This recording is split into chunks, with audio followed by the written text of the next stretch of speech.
Hello and welcome to the latest instalment in Pak Passion's exclusive cricket review show called View from the Pavilion. My guest today is Men in Green, and I'm Shayan. First of all, welcome to the show. Thank you. Assalamu alaikum.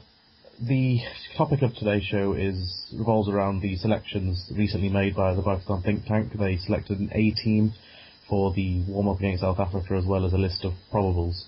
First of all, your thoughts on the A side selected by Pakistan, and in particular the captain. Umar Amin was made the captain. What do you think of that decision?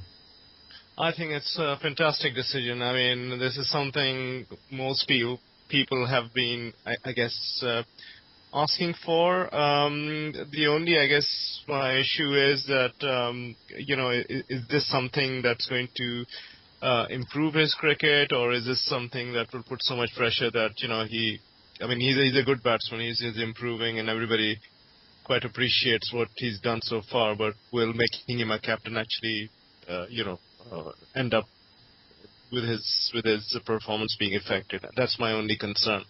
Is another concern that it's just a short-term selection? It could just be, we put him in charge for this game, and it's not, because to consider something long-term done by the PCB is quite a surprise. As I wouldn't imagine that this is necessarily a long-term strategy. Is that a concern, that it might just be a one-off decision? Well, yeah, it may well be, but I'm just wondering what happens if he does really well. Say Pakistan spring a surprise and basically beat South Africa, or give them a hard run. So I think that could work.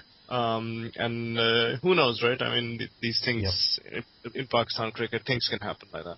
The other interesting thing I thought from the team that was picked was that Asad Shafiq and Azhar Ali were part of that A-team squad. Now they're considered regulars in the main Pakistan Test team. Do you think that the fact that they've been selected, having been a bit out of form recently, do you think they've been picked in the A-team is a worry for them? Is it a bit of a kick up the backside for them? Yeah, I think it looks to me that they're kind of the bad boys. They've been put in the bad boys corner. But they should look at this as an excellent opportunity, to shine amongst the other A-team guys, right, and show everybody that they are fit to join, the main team.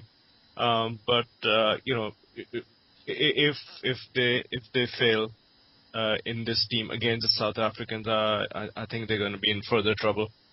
Do you think there's adequate replacements for them both in Pakistan's Test team? Yeah, I mean that I guess is another issue, because these two have see, if you go back to the series in UAE, these two names have always figured in in all the games that we played there, and most recently in the games against England. I mean, they did well. Yeah. So the question is I'm not, are they just, is this just a way of telling them that, look, you are not indispensable? Yeah. Or is there something else to it, or it's actually a genuine attempt to find replacements for these two people? Well, I think that they need to be stuck with. I think it would be a step backwards at this stage if we didn't pick them in the Test side. I think they've done well enough. They've been out of form, but I think they've done well enough to have a regular spot. Just moving on slightly, Mohammad Irfan was not initially included in the probables list. I know that you're a big fan, obviously, with his affiliation with Pak Passion, but what was your initial reaction when he was not included in the list to play South Africa? Yeah, I was surprised. The moment he was not included, immediately all this stuff came out about his fitness and so on and so forth. And essentially, I spoke to him recently, especially after when he was included in the A team, and I did ask him about all this business about his fitness, and he doesn't seem too worried about it. He seems quite cool about it, saying that, look, I'll play in this 3-day game, and you will see that I am fit. So I never bought into this thing that he's not fit. He has bowled before. He has been bowling well in domestic games and things like that. So, this seems to be, maybe this is something that maybe people like Julian Fountain and others see as a problem, but I don't know why he's not included. Could it possibly be that they worry that Pakistan have had the tendency to stick with two spinners and two pace bowlers, particularly without with the lack of a fast bowling all round recently. But do they think perhaps that Mohammad Irfan as one of two paces is a risk? Yeah, I think if that is the strategy, then that might be an issue because obviously they think it's a risk because if you have generally two paces and one of them is Irfan and if supposedly he breaks down, then there'll be a problem. But just listening to Julian Fountain speaking on TV tonight, he mentioned that if Irfan, sorry, not Julian Fountain, Dev Watmore. Yeah. He mentioned that if he does play that 3-day game and they do see, and if he does pass all the tests and stuff like that, then I'd be interested in knowing, what would be the rationale for not playing him, because then you're actually questioning the quality of his bowling, and that then is another issue. This strategy of two spinners and two paces, obviously Pakistan is likely to stick with it. They have stuck with it. It's worked in the UAE. Do you think it's correct? Do you think it's the way to go? Yeah, look, I think you will find that Pakistan are going to stick to the formula, right, which has helped them before. They're going to be relying heavily on Ajmal and Abdur Rahman, and maybe Zulfikar Babar. I'm not sure if he'll be in the test squad or not, but they're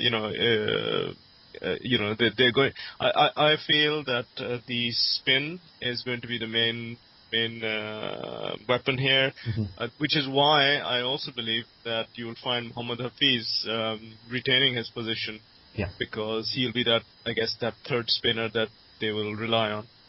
Yeah, but I think Mohammad Hafiz is quite fortunate actually that they're playing again in the UAE. For example, if there was a tour to England right now, I think I'd be surprised to see Mohammad Hafiz in the test squad. But I think he's fortunate that we're playing back in the UAE where his bowling is a bonus for him.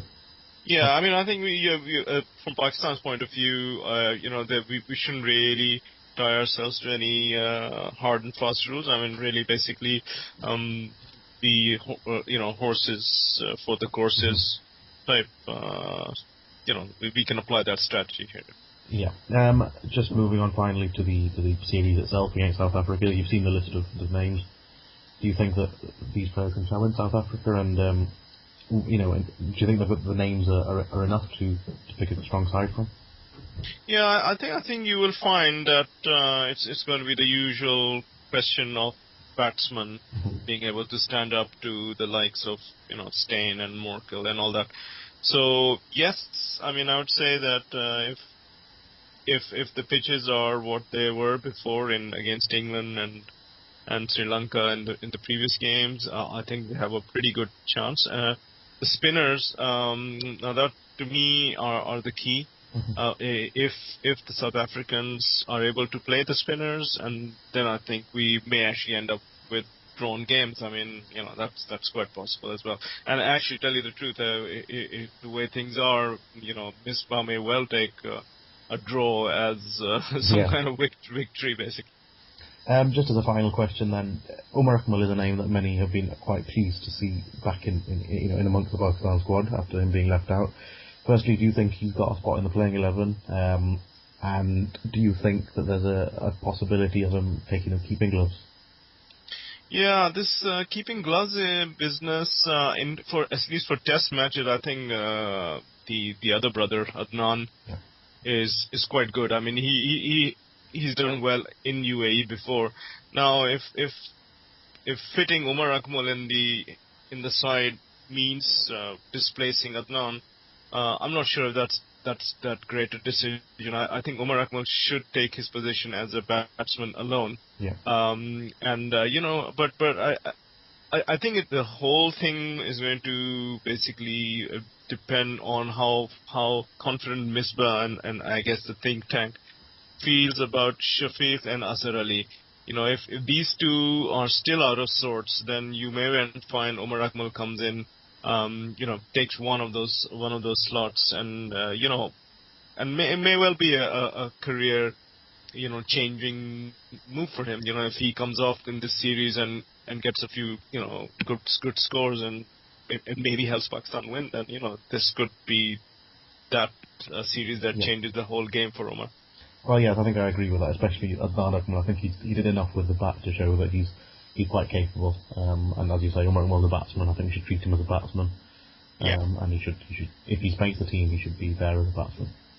Yeah. Right, that's all for this week's episode of Pack Passion's View from the Pavilion. Thank you very much for your time, and we'll speak to you again soon.